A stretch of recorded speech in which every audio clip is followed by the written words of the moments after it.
So hi everyone, welcome to practice mock. तो आज का जो एनालिसिस है, आज का जो वीडियो है वो है इस विषय में कि अभी आपको पता है कि एसएससी सीजीएल टीयर वन का एग्जाम स्टार्ट हो चुका है। आज से उसका पेपर है। तो शिफ्ट वन का एग्जाम हो चुका है और शिफ्ट वन में क्या लेवल है और किस टाइप के क्वेश्चन पूछे गए थे। और ये अभी इस बार की जो वैकेंसी है वो ज़्यादा है और इस बार का जो पैटर्न भी चेंज हुआ है, तो इस बार कुछ अलग देखने को मिला कि नहीं मिला, ये सब हम जानेंगे आज। तो हमारे साथ है मानस। हाय मानस। Hello sir. हमारे साथ है Durgesh. Hi Durgesh. Hello sir. हाँ, तो ये इन्होंने शिफ्ट वन का एग्जाम दिया है और ये इनसे हम बातें करेंगे। इनसे बात करके हमें पता चलेगा कि क्या पूछा जा रहा है, किस लेवल का क्वेश्चन पूछा जा रहा है और पिछले बार की कंपैरिजन में जो पिछले साल का एग्जाम था और इस बार का जो एग्जाम हुआ उनमें क्या डिफरेंस है।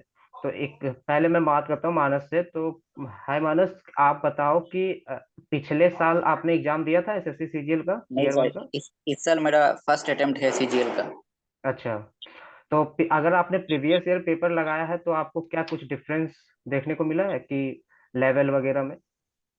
हाँ, प्रीवियस ईयर लगाया था तो इस साल मुझे थोड़ा इजियर साइड लगा, क्योंकि मैं एक बैंकिंग एस्पिरेंट हूँ। तो एज ए अच्छा फर्स्ट अच्छा। अटेम्प्ट मुझे काफ़ी मतलब इजी टू मॉडरेट पेपर लगा। तो हम्म। मैंने जीके में इतना ध्यान नहीं दिया था, इसलिए थोड़ा जीके में मतलब इतना अटेम्प्ट नहीं हो पाया। लेकिन हम्म। बाकी तीनों सेक्शन में इट वाज गुड। ओके। तो मैथ्स जो क्वांट, सबसे पहले क्वांट सेक्शन की बात करते हैं। क्वांट में क्या एवरेज अटेम्प्ट होना चाहिए, मतलब 25 क्वेश्चंस में आपको क्या लगते हैं कि कितने क्वेश्चंस हो जाने चाहिए थे आराम से? आज ऐसा पेपर में तो सर मिनिमम 15 to 20 तो होना ही चाहिए।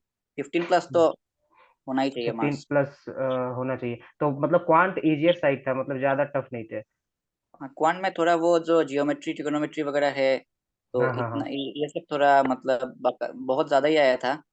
अच्छा। जियोमेट्री जियोमेट्री से शायद 4 क्वेश्चन आया था और ट्रिगोनोमेट्री से 3 क्वेश्चन। और हम्म। उन दोनों टॉपिक को छोड़ के बाकी सब इजियर साइड में था। अच्छा, मतलब अगर अरिथमेटिक की बात करें तो अरिथमेटिक और एडवांस का पोर्शन लगभग 50-50 था या 60-40 था? हाँ, 60-40 था। सिक्सटी अरिथमेटिक फोर्टी ज्यादा मतलब था। अरिथमेटिक 60% और आपका एडवांस 40%। तो एडवांस 40%। यहाँ हाँ, तो आप देख सकते हैं कि पिछले कभी कभी कोई शिफ्ट में क्या होता था कि पिछले बार ऐसा हुआ था कि एडवांस कम पूछा गया था, लेकिन अभी देख रहे हैं कि एडवांस का भी वेटेज बढ़ाया गया है। तो ये चीज बढ़ाया आपको गया। ध्यान रखना है कि एडवांस पे फोकस करना है, क्योंकि जो अर्थमेटिक पार्ट होता है वो मेनली स्टूडेंट कर ही लेते हैं। एडवांस में थोड़ा सा लोग फंसते हैं क्योंकि एडवांस का जो पोर्शन है सिलेबस है वो थोड़ा ज्यादा है, तो उस पे थोड़ा क्वेश्चन घुमाया जाता है।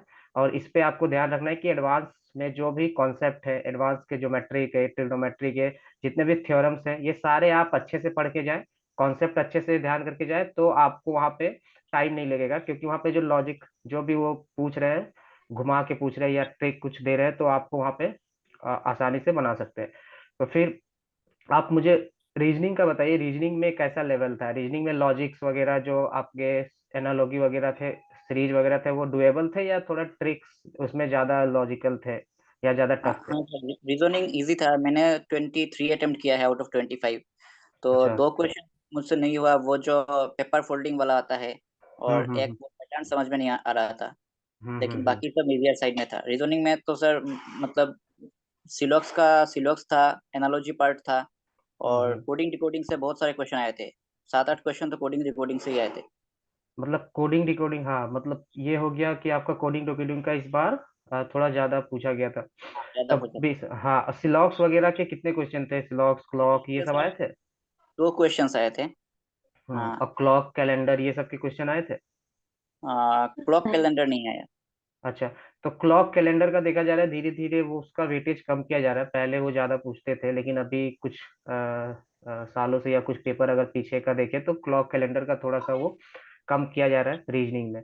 तो आपको ज्यादा जो ध्यान देना है वो कोडिंग डिकोडिंग, है ना, एनालॉगी, फिर आपका क्लासिफिकेशन जो हो गए वन ऑड वन आउट वाले, है ना, फिर जो इमेज वाले क्वेश्चन होते हैं उसको अच्छे से प्रैक्टिस करना है, क्योंकि उसपे आपके गलती होने के चांसेस ज्यादा होते हैं और उसमें थोड़ा सा आपको समझना है अच्छे से। क्योंकि उसमें क्या होता है कि आप अच्छे से अगर फिगर नहीं देखोगे तो आप गलत कर सकते हैं, क्योंकि सिमिलर ऑप्शन रहता है, तो आप वहाँ पे थोड़ा सा गलत कर सकते हो। इमेज के कितने क्वेश्चन थे, इमेज के टोटल, जैसे मिरर इमेज वगैरह के भी क्वेश्चन होंगे? मिरर इमेज का एक ही क्वेश्चन था अच्छा। सिर्फ, और हाँ एक ही क्वेश्चन आया था, और वो हम्म। इजियर था, मतलब ऑप्शन से एलिमिनेट हो जा रहा था।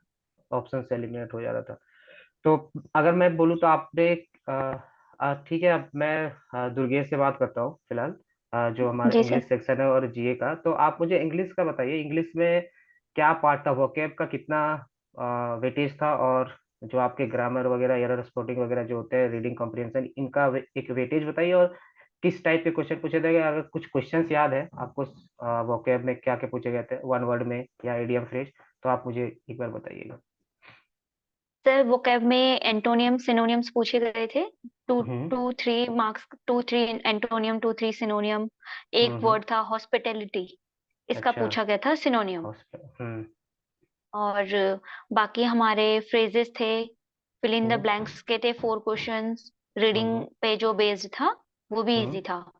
अच्छा। एक्टिव वॉइस, पैसिव वॉइस, हम्म। और एरर एरर वाले थे, और इनकरेक्ट कौन सा वर्ड है, ये सब चीजें हम्म। पूछी हुई थी। मतलब स्पेलिंग चेक जो आप बोल रहे हैं, इनकरेक्ट कौन हाँ सा जी। वर्ड है। हाँ। तो हाँ जी। मतलब वोकेब का जो, वोकेब से कितने, जैसे वोकेब में अगर मैं बोलूँ स्पेलिंग, ठीक है, वन वर्ड, फिर आपका इडियम और एंटोनिम सिनोनिम्स, तो इसमें से इनका कितना क्वेश्चन था, अगर सबको मैं कंबाइन करूँ तो, लगभग आपको अगर सबको याद होगा? कंबाइन करेंगे तो 8 से 10 क्वेश्चन रहे होंगे सर इसके। 8 से 10 क्वेश्चन, और आरसी हाँ के जी। होंगे, क्लोज टेस्ट पूछा गया आठ था या reading cloze comprehension? Test, cloze test 4 marks cloze, का। क्लोज टेस्ट हाँ पूछा जी। गया था, रीडिंग कॉम्प्रिहेंशन नहीं था? नहीं, रीडिंग कॉम्प्रिहेंसिव नहीं था। अच्छा, ठीक है। तो क्लोज टेस्ट 4 मार्क्स का, और आपका 8 से 10 क्वेश्चन वोकेब का, बाकी आपका जो एरर हो गया, एक्टिव सेंटेंस, वॉइस पे। हाँ पैसिव जी। Voice, fillers, fill in the blanks, ये सब थे। तो वोकेब का आप देख सकते हैं कितना बड़ा रोल है यहाँ पे। अगर 10 क्वेश्चन आपके वोकेब से पूछे जा रहे हैं, अगर आपकी वोकेब अच्छी है, आप एंटोनिम्स सिनोनिम्स अगर डेली पढ़ते हैं, साथ ही आप स्पेलिंग्स वगैरह पे ध्यान देते हैं, और इडियम फ्रेज, वन वर्ड, ये सब आप, क्योंकि इससे सीएस जो होते हैं वो लिमिटेड होते हैं, इनका ऐसा नहीं है कि रैंडमली कहीं से भी पूछा जाता है, और एक आपको बहुत ज्यादा टफ भी वर्ड नहीं पूछा गया, जैसे हॉस्पिटैलिटी पूछा गया था, तो आप देखोगे जो रेगुलर यूज में आसपास जो चल रहे हैं, हो सकता है न्यूज़पेपर में आजकल जो पढ़ रहे हैं, अगर न्यूज़पेपर पढ़ते हैं, तो वहीं से रिलेट करके क्वेश्चन पूछते हैं। तो वोकेब का बहुत इंपॉर्टेंट रोल है, बहुत इंपॉर्टेंट रोल। आपने देखा 10 क्वेश्चन यानी 40% आपका वोकेब से पूछा जा रहा है। तो ये चीज आपने ध्यान रखना है कि वोकेब आप स्ट्रॉन्ग करो। अभी भी अगर आपका 2-3 दिन अगर समय है अभी, तो आपका वोकेब रिवाइज कर लो, प्रीवियस ईयर के क्वेश्चंस भी एक बार देख लो कि क्या क्या पूछे गए थे ये आपके एडियम्स में और वन वर्ड में। तो ये सब चीजें आप थोड़ा, जो आपका एग्जाम अभी आने वाले हैं, तो आप अभी इसे ध्यान रखिएगा। दूसरा आप बताइए मुझे कि जो जीए था, जीए में करंट अफेयर के पार्ट कितने थे, क्योंकि अभी रिसेंट में ऐसा देखा जा रहा है कि करंट अफेयर का वेटेज थोड़ा बढ़ाया जा रहा है, तो करंट अफेयर का क्या ज्यादा वेटेज था, या फिर वही 3-4 क्वेश्चन ही थे?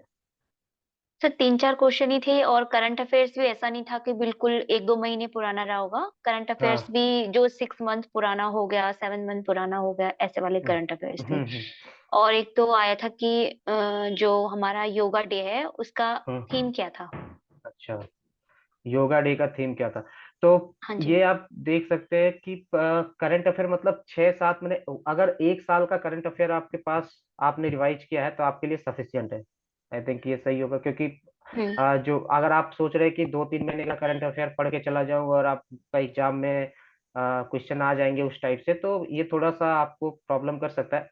तो अगर आपने एक साल का करंट अफेयर बढ़िया से रिवाइज किया है, तो आपको जीके में करंट अफेयर में, सॉरी, करंट अफेयर में डरने की जरूरत नहीं है। और बाकी जो स्टैटिक पार्ट है उसकी बात कर लेते हैं। स्टैटिक पार्ट में हिस्ट्री, ज्योग्राफी, इनका जो क्वेश्चंस था, तो आपको क्या लगा, ये मतलब कुछ आउट ऑफ द बॉक्स पूछे गए थे या नॉर्मल थे जो पहले पूछे जाते हैं? आपने इससे सर। पहले सबसे आपने जी। पहले इससे पहले कभी दिया था सीजीएल का? हाँ जी तो सर, हाँ दिया था। तो हाँ तो आप कंपेयर कर सकते हैं। तो लास्ट ईयर और इस साल के, मतलब पिछले साल और इस साल के कंपैरिजन में आप बताइएगा कि क्या चेंजेस लगे आपको, या फिर सिमिलर था? सिमिलर ही था। वही था, जीके का ज्यादा पार्ट था इसमें इंक्लूड, और करंट अफेयर्स थोड़े कम थे, जैसे हम्म। होता ही है सीजीएल में। हम्म। और बाकी तो पेपर टफ भी नहीं बोल सकते, इजी था। इजी था। तो जी मतलब स्टैटिक का आप देख सकते हैं 20 से 20, लगभग 20 के आसपास पूछे जा रहे हैं, और करंट अफेयर 4 से 5 क्वेश्चन पूछे जा रहे हैं। जी। साइंस, हाँ तो इसमें साइंस का कितना रोल था? जो साइंस वाले होते हैं, फिजिक्स केमिस्ट्री बायो, इसमें कितने क्वेश्चन थे साइंस में? 4 या 5, 4-5 क्वेश्चन। मतलब साइंस के 4 से 5 क्वेश्चन, आपके करंट अफेयर से 4 से 5 क्वेश्चन, बाकी आपका जो स्टैटिक है, हिस्ट्री, ज्योग्राफी, कल्चर से रिलेटेड जितने भी क्वेश्चन है वो पूछे जा रहे हैं। तो आप, हम लोग ओवरऑल एनालिसिस की बात करेंगे। तो मैं दुर्गेश, आपने जैसे पिछले बार भी एग्जाम दिया था, इस बार भी एग्जाम दिया है, तो आप बता रहे हैं कि सिमिलर पेपर था, मतलब जो जैसा पिछले बार आया था इस बार भी वैसा आया था। एक चीज मैं आपसे पूछूंगा कि पिछले बार में ऐसा कुछ आया लगा था लोगों को, अरिथमेटिक कैलकुलेटिव लगा था, लोगों को ऐसा फीडबैक आया था। तो इस बार क्या अरिथमेटिक कैलकुलेटिव था या फिर डुएबल था? नहीं सर, वही था, मीन बताओ, एवरेज, सीआई, प्रॉफिट हम्म। लॉस, इसी से थे हम्म, क्वेश्चन, ज्यादा अच्छा। ट्रिकी नहीं थे। हाँ हाँ। ठीक थे क्वेश्चन, डुएबल अच्छा, थे। डुएबल थे। तो जी। अगर मुझे आउट ऑफ 100 क्वेश्चन क्या एवरेज अटेम्प्ट होना चाहिए एक अच्छे एस्पिरेंट का, जिन्होंने बढ़िया से तैयारी किया है? जिन्होंने सर बढ़िया से तैयारी करी है तो 80 to 90 आराम से कर सकता है कोई भी, इजिली। इजीली कर सकता है। तो मतलब अगर देखा जाए तो पेपर बिल्कुल इजी था। अगर आप 80 to 90 कर रहे हैं तो आई थिंक पेपर का लेवल बहुत ही इजी है। और आपको मैं बता दूं कि एसएससी सीजीएल टीयर 1 इस बार क्वालिफाइंग है।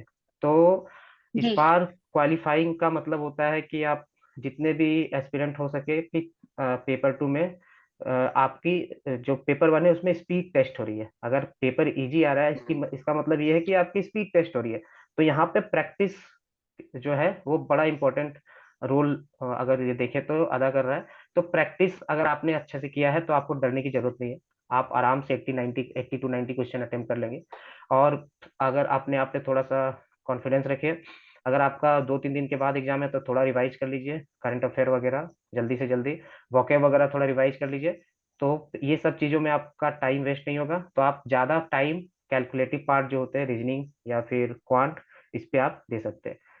तो मानस, आप बताइए आपके अकॉर्डिंग क्या होना चाहिए एवरेज? आपने फर्स्ट टाइम दिया तो आपको पेपर, आपने बताया कि इजी लगा पेपर, तो आपके अकॉर्डिंग भी मेरे को लगता है कि ये एवरेज सही होना चाहिए कि 80 to 90, 80+ हाँ अटेम्प्ट सही है हाँ ना? सर, मेरे according to me 75 to 80 is also a good attempt. Good attempt, मैंने हाँ। 73 अटेम्प्ट किया है फर्स्ट हम्म। अटेम्प्ट में। ओके। तो तो, 75 to 80 अकॉर्डिंग टू मी। 73 भी अच्छा अटेम्प्ट है, क्योंकि आपने फर्स्ट टाइम दिया है, तो ये भी एक अच्छा अटेम्प्ट है। तो ये, अगर आप देख सकते हैं कि हमारे साथ दुर्गेश और मानस ने पूरा शेयर किया क्या क्या पूछा गया था, तो पेपर पिछले बार की तरह ही आया है, कोई चेंजेस नहीं है। लोगों को ऐसा लग रहा था कि पैटर्न चेंज हुआ है, क्वालिफाइंग हुआ है, तो क्या पेपर टफ हो सकता है, क्या हो सकता है, नहीं हो सकता है, तो वो सारी चीजें क्लियर हो गई ना। पेपर टफ है, ना कोई चेंजेस हुए हैं, सार बिल्कुल उसी तरह है। और एक बड़ी बात ये आपको याद रखना है, आप अगर एग्जाम देने जा रहे हैं तो आपको पैनिक नहीं होना है। ठीक है? आप एग्जाम देने जा रहे हैं, एकदम ठंडे दिमाग से जाइए, अच्छे से एग्जाम दीजिए, क्योंकि पेपर इजी है तो आपको अटेम्प्ट बढ़ाने हैं। ठीक है? और अगर कोई क्वेश्चन में आप फंसते हैं, कोई प्रॉब्लम होती है, तो ऐसा नहीं कि आपको 100 में 100 करने हैं। अगर 80+85 क्वेश्चन भी करते हैं आप, तो आपका क्लियर हो जाएगा टीयर 1। तो thank you so much Durgesh, and I hope कि आपका प्री क्लियर हो। और हम लोग फिर से thank you pre sir. Clear होने के बाद आपसे बात करेंगे जब आप मेंस का एग्जाम देंगे, तो फिर हम, आई थिंक हम लोग मेंस का एनालिसिस में मिलेंगे। तो all the best to you for your mains exam. और हमारे साथ जुड़े रहिए, आपको प्रैक्टिस मॉक के साथ आपने जुड़ा, इसके लिए तहे दिल से धन्यवाद। तो जितने भी एस्पिरेंट हैं, मैं आपको एक बार फाइनल कहूंगा कि आप भी अच्छे से जाइए, एग्जाम दीजिए, फोड़ दीजिए, क्योंकि टीयर 1 जो है इजी बिल्कुल आ रहा है, तो अच्छे से कीजिए, बिल्कुल डरना नहीं है। और ऑल द बेस्ट जो जो भी देने वाले एग्जाम आगे एस्पिरेंट है। तो thank you so much Durgesh and thank you sir. Manas. Thank you sir. Okay. Thank you so okay. Much.